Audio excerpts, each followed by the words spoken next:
Greetings, class, and welcome to Principles of Corrections here at UMKC, the online format. The course number for this course is CJC 370. My name is Alex Holsinger, and I will be your instructor for this semester. And I just wanted to use this video as an opportunity to give a brief overview of the class, introduce you to a few important things related to the class, and also introduce you to myself and some of the things that I've been doing at UMKC over the last several years. In this course, perhaps unsurprisingly, we're going to deal with the subject of corrections, primarily corrections as the way it is practiced in the United States.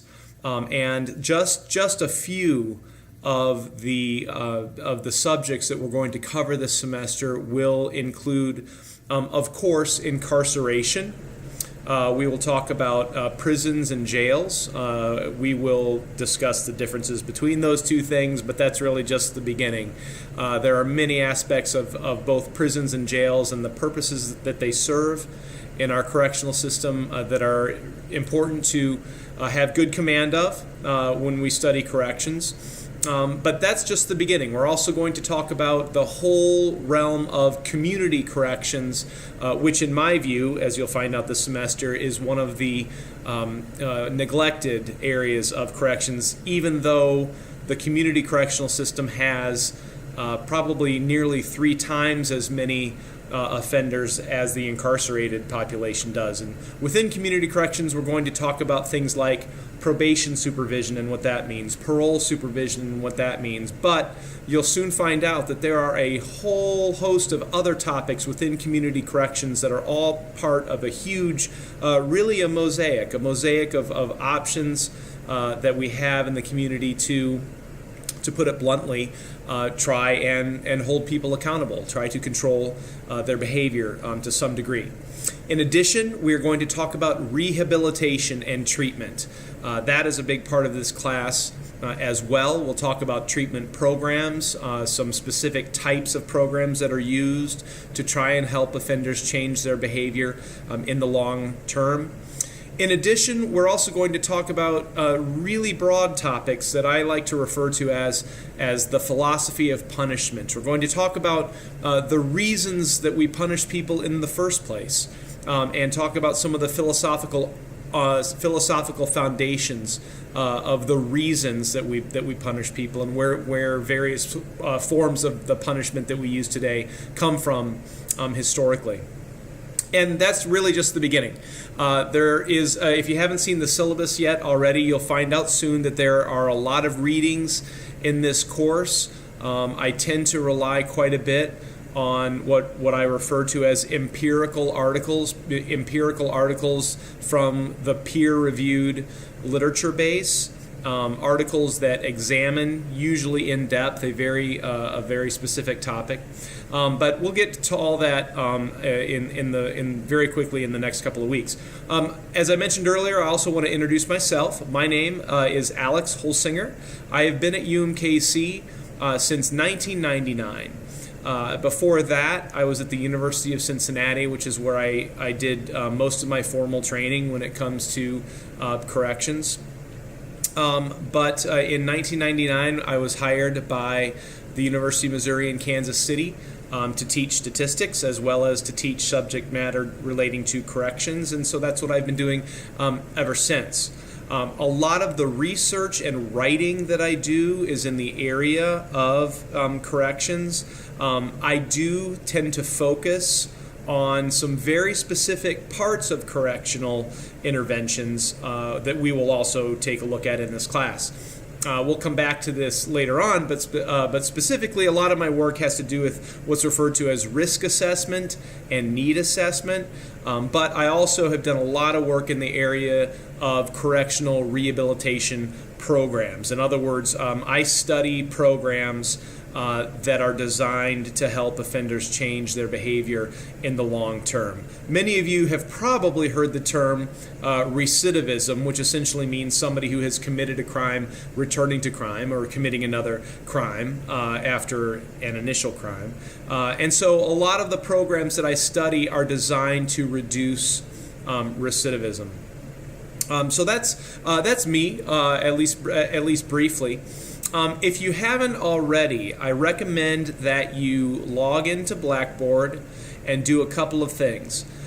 First, it's important that you make sure that your computer appears to be interacting with and navigating the Blackboard environment in order to get the most as you can, in order to participate in this class completely.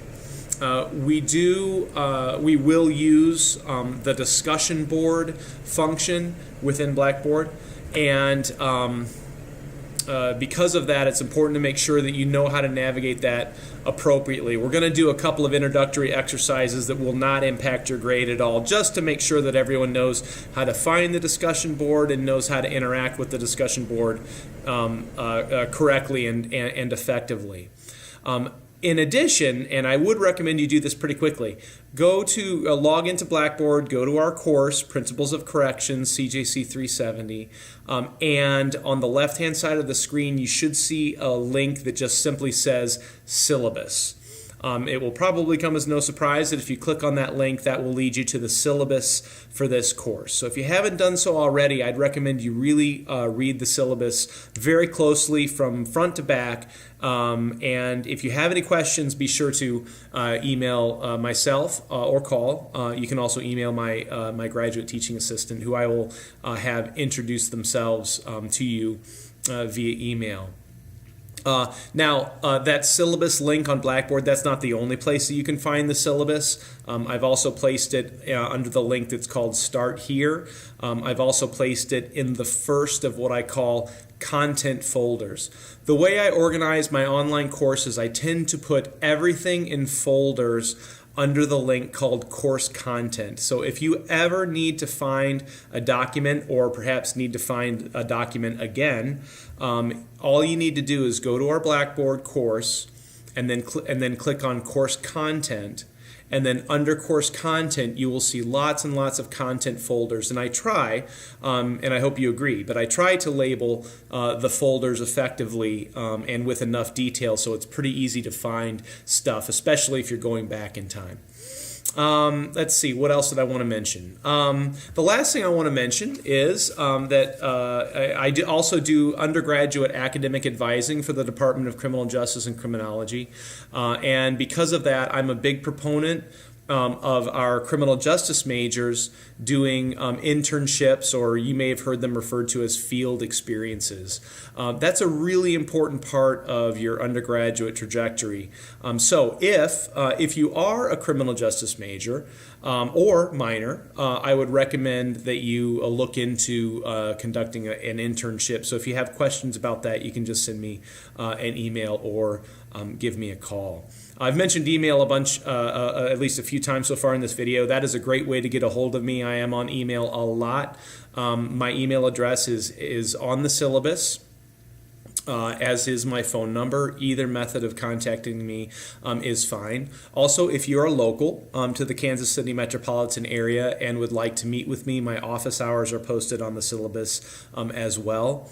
I do hold regular office hours, but I do recommend appointments. That's the best way to make sure that both of us are going to be at the right place at the right time. So, welcome again to the new semester. Welcome to this course, Principles of Corrections. It's my hope this course meets your objectives in terms of what you want to get out of this subject matter, and that we have a great semester. So please, first thing, last time I'll say it, at least as far as this video goes, make sure you take a look at the syllabus and read it thoroughly from beginning to end. And if you have any questions about any part of the syllabus and what's required or how things are graded or anything at all, please give me a call or shoot me an email. I look forward to getting to know all of you this semester and wish you a very good academic experience here at UMKC.